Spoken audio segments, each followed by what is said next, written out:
Hey guys, welcome back to the channel. I'm Justin Davis. I have something new to show you today, but it's not a drone. It's actually an airplane from FMS. It's the EDGE 540. It might look familiar to you because they use the same type of plane in the Redbull Air Races. They use them for aerobatic maneuvers, and it is an aerobatic plane by every single surface on this plane is all for aerobatics. So it's not a beginner plane, but it is very, very fun to fly. If you're new to flying, wait till you have a few airplanes before you buy this one. It is a rather large plane. It's 53-inch wingspan on here. It's taking up the entire bench almost, and it took me probably a few hours to get it set up and dialed in just right on the bench, and then out in the field tuning the radio with getting the control surfaces dialed in so that they're toned down a little bit. And I'm going to tell you a little bit about that up in the video coming up, as well as some tips on setup and ordering the right servos for yours. If your kit doesn't include servos, I'm going to put the link below down there. I think they're like $13 a piece,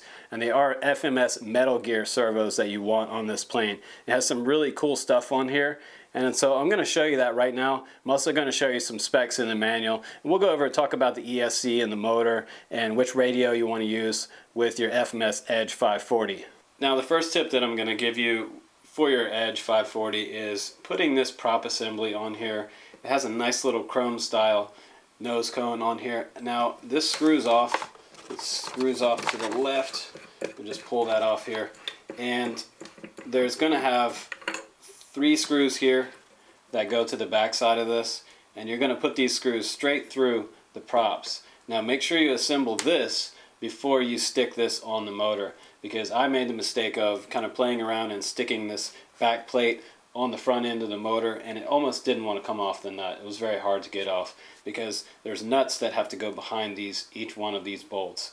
Now underneath these 3, there's also 3 more, so there's a total of 6 nuts holding these props on, 2 on each propeller, so it is very, very nice and sturdy on the motor. Now the next part screws on just like this. You don't want to screw this down nice and tight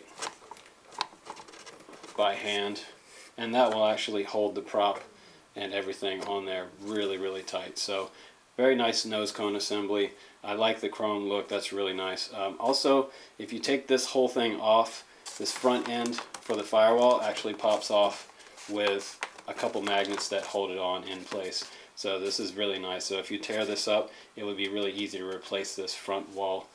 Now before I pop the top up here and show you the battery setup, I want to talk about the motor that's on here. It is a pretty large motor. I mean, it's about this big around. It's an FMS 3948 and it's 760 kV. It is a very, very torquey motor. I mean, this thing really cranks out in the field. In my flight test, it was a lot of fun. It would go straight up. And that's what you want in an aerobatic plane. You want some motor that's going to be able to handle a really nice power to weight ratio so that you can kind of do some hover stuff. This plane is not a great hover, but it is capable. I would just do it a little higher up, but everything else checked out 100%. So maybe one of the negatives that I could talk about for the plane would be the fact that I would like it to have just a little more power to be able to hover low to the ground. But that's me. I've been flying for a long time, and I like to fly closer to the ground. So also inside here, it does have a 60 amp ESC, which is configurable. When you first start this airplane up, you might notice that it's beeping. If it does that and it stays beeping, you take your transmitter and you want to put your throttle in the all the way up position. Make sure that the nose cone and the whole prop assembly is off, just your motor is sitting here. So put your throttle stick all the way up and it will beep, and then put your throttle stick all the way down and it will beep again, and then restart everything, and then you should have throttle on your plane. But one of the things I want to mention is that you really need to put throttle cut on here to operate this plane, and I usually put it on my hold switch right here on the DX8.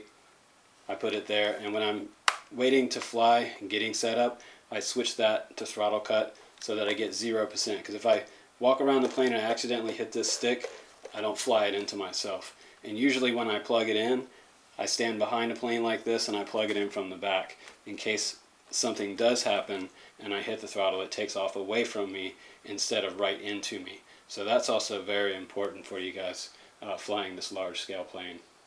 Now at this point I've already done my flight demo, and I'm going to show you that after this tech talk about the plane itself and some of the setup.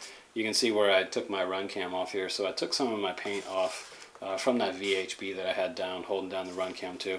It's got a little piece of plastic here in the very front, and you can pull on that plastic, and there's a magnet inside here that'll let you take that top compartment off, and then you'll see your battery is snug up in here. So I have a 2650 up inside there. It's a Turnigy. It's a 20-30C. You could probably get something a little better, like a Nano or something, to put in there and give yourself a little more power. If you're an experienced pilot, go ahead and get a Nano. That will totally be fine. And it also does come with a Dean's connector coming from the ESC. This is a red style plug. It's different than the traditional XT60s that you've seen in the past. So most Turnigys come with the XT60. So what I did was I got this little converter, and I put the little converter on the Dean's plug, and that allows me to convert it over for flying my XT60 batteries. Very nice. You guys can pick those up at Hobby King. Same for those batteries. I'll go ahead and put the top back on, and I'm going to talk about the servos real quick for you. Now I'm going to talk about this real quick because this is one of the neatest features I think of this airplane, besides the fact that it's super durable. It has carbon spars inside the frame, front and back, and it has dual carbon spars here. It's very easy to take this wing apart for transport if you couldn't get it in your car. Also a very durable EPP foam, and if it does break, it breaks off in big chunks, so you can actually glue it back together with foam safe glue, and it'll be stronger than it was before you glued it. So very, very nice. But back to this servo box. This is really neat to me because the servo slides in, and your arm is going to stick out this direction toward the outside of the wing, and the same thing for the other side. Your servo wire is going to come down this direction, and there's a Y harness that this one will plug into, and the one on the other side plugs into, and then the single plug will plug into the receiver. Now this box is extra special because it has two screws here and one here, and then it has a little cap that comes over and caps over top of it. So don't break that little cap off if you think that looks like it should be removed. Make sure you bend it over and snap it into place on both sides of that. Now this is nice too, because on a 3D plane we don't want any of this linkage to fall apart in flight. It does have a ball style servo back here, servo arm that clamps on, very similar to how 3D helis have the servo arms on. Now there's a little piece of rubber that goes on this stem, and there's also this piece here that snaps on the control rod. See if I can snap that off for you. And so if you make any adjustments, I actually moved this rod 1 down so that it was a little less throw, because I wanted a little less throw on my ailerons. So that's something you'll have to do depending on your flight style. I wanted it to be dumbed down just a little more than it was out of the box, because right out of the box, I'm going to tell you guys, you need to put at least 30% expo, positive expo, in your ailerons, rudder, and on your elevator. Very important. Now one last thing, we're looking at the bottom of the airplane right here, and you have to put this little piece over top of the landing gear. This is pretty important because it will hold them in and it won't pop out on you. There's 4 screws that go in right here. The rest of the landing gear is assembled. You don't need to put anything else together. Now under right here, this is where your receiver bay is, and there's a little tab back here. If you pull that tab up, there's also a magnet on the bottom of this one as well. You can set that to the side, and that's where you're going to mount your receiver, on the bottom side of the airplane. I did put a little extra glue in here, some epoxy, just to hold stuff together a little better. And all the glue that I used on this airframe, by the way, I did use like 5-minute style epoxy. You can use longer, strong set epoxy if you want to, like 24-hour epoxy, but I'm going to stick with the 5-minute epoxy. So now looking in here, you want to really regulate your wires. You're going to have quite a bit of wires up inside here. Don't let this look, dangerously complex. It's not.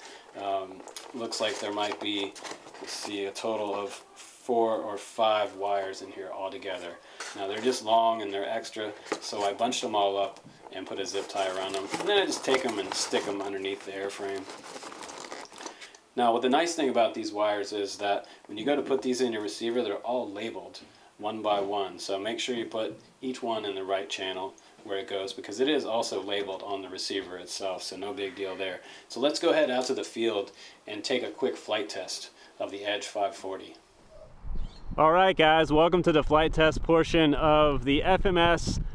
This is the Edge 540 FMS. It's a pretty awesome model. As you can see, it's on a 4S 2650 battery, and I'm going to fly it off my DX8. I've got a Spectrum receiver inside, and I'm already set up with my RunCam 2 up front and one for a rear view for you guys, so I'm going to switch back and forth between those two video views. It's a beautiful day out here right now, so I'm going to set this all down and we're going to give it a flight test. Going to turn on the radio first on this one, and then you're going to turn on the plane. And a lot of times I recommend on these larger planes to plug them in from behind. Get behind the prop on these. You don't want to ever stand in front of the prop on this type of plane. Also, you want to make sure that you add a throttle cut on here so that you can arm it when you're ready to use the throttle and ready to take off. So I'm going to go ahead now and plug in my battery. Now I'm just using a standard Turnigy battery on here. And once everything turns on, guys, you'll hear the ESC chime. Once it's done chiming, you're ready to fly. Now go ahead and put the top back on. And I'm just going to use an extra piece of tape over the top of my RunCam here so that I don't have any problems with it flying off. And I'll go ahead and turn that one on. And I'll turn this one on. Okay. Start recording there. Move the tape over to the side. Start recording there. Gonna make sure it's flashing so we're recording. And whatever you do, make sure you do a surface test on this first as well. Left aileron should go up. Right aileron should go up when you push it to the right. Okay, so I'm good there on the ailerons. Now look at the tail. When I push down on the elevator should go up. And then when I push up, it should go down. Now let's check the rudder. Right, left. Now let's check the throttle. We're all good, you guys. So I'm gonna go ahead and put it back on throttle cut for a sec, and then we'll take off. Okay, so I'm just about ready to take off, but you know what, guys? I'm gonna double check.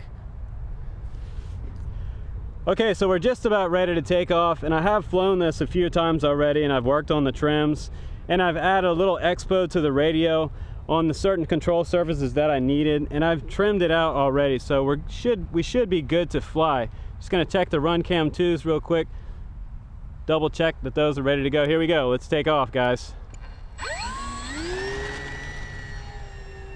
Wow, look at that plane, it's huge. Now, this is a full aerobatic plane, guys. This is not a beginner plane by any means. This is something that if you've flown planes before, if you've flown plenty of park flyers, you can fly this one. Otherwise, folks, wow, what a big plane. Otherwise, folks, you want to have flown lots of other stuff before you get this one. Like I said, not a beginner plane. Let's bring it back over and see if we can do some knife edges with it. And it really does want to hover. And I'll bring it back around. And generally I usually fly them pretty high if I'm going to try to hover them. This one in general doesn't want to hover like other 3D planes I've had. I have my timer set at about 6 minutes on this battery. I could probably fly it a little longer. I did a flight test earlier and I probably flew 6 minutes and I'd only used like maybe a volt out of the battery. So I'm gonna do a little knife edge. And let's come back over in front of us and let's try a vertical barrel roll. Yeah, nice. Now you'll know the power to weight ratio when you try to fly the plane vertical. If the plane goes straight up, it's got a pretty good power ratio on it. So see it go straight up there, and I can just cut it, come back down. Do sort of a little hammerhead style maneuver there. There's a little bit of a headwind coming back toward us right now, so it does float on the way back in, which is nice. And when I bring it low to the ground, guys, like, I can get really slow with this plane. It really does want to slow way down. Now you got to be careful when you're flying it low like this and slow, that it does have a tip stall on it, so it can stall and fall into the ground. So you want to be very cautious with your throttle. So we're going to try a little hover there. You see what I said? It's a little bit tipsy for a hover low down to the ground, so keep it nice and high. This 4S battery gives it plenty of power. And you can do a punch out right there, full throttle. Real nice aerobatic plane. FMS does make really nice planes. I don't know if you guys have seen FMS planes before, but since we are on the Drone Camps channel, we normally fly drones, but you know what? I started out flying planes, and that's what I really love the most, is traditionally flying planes.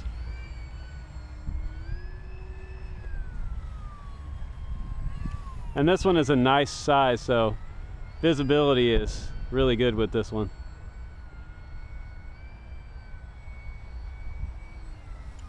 Come back around here.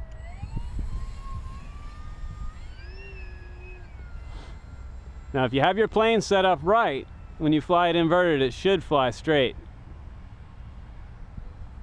If it's not flying straight for you, something's going on. Let's come down for a little low inverted pass and back to right side up.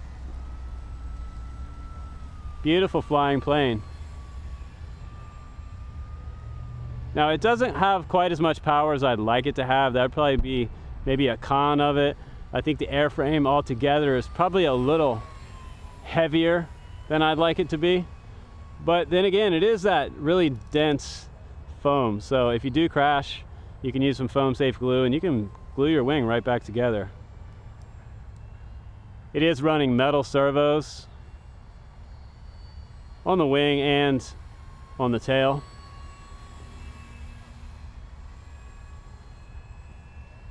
And look at how much it'll slow down. You have to be really careful about your stalling out at that slow speed. You want to be on your sticks, because it will tip and roll over on you. When it does that, it'll crash.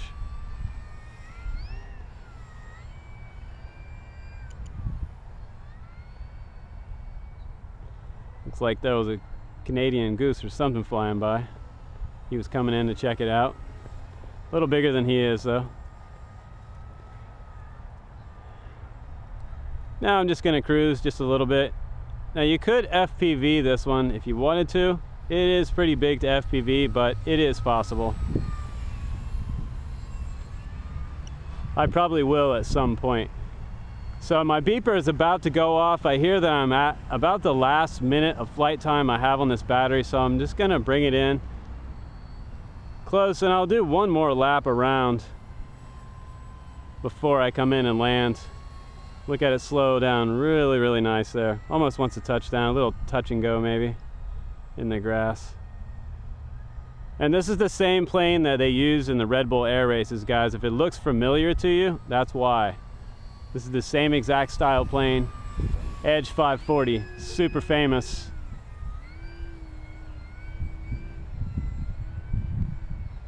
By the Redbull Air Races.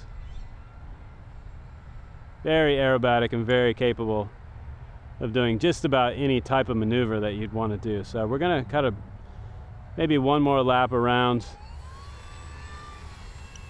before I come in and land. And I'm going to land this pretty slow. My beepers are just about to go off. Probably still have some battery left, but I'm going to bring it in a little early. Oh, little quick to land. So not as beautiful of a landing as I wanted to show you guys, but hey, that was a lot of fun to fly it. Now, one of the weakest points of airplanes, if you're new to this, is usually the landing gear. And I landed in kind of this tall grass over here, so it did flip over. If you can land on some nice short grass, that'll help you out a lot. But that's been the Edge 540 by FMS, guys. Thanks for joining me. I'm Justin Davis. I'll see you on the next one.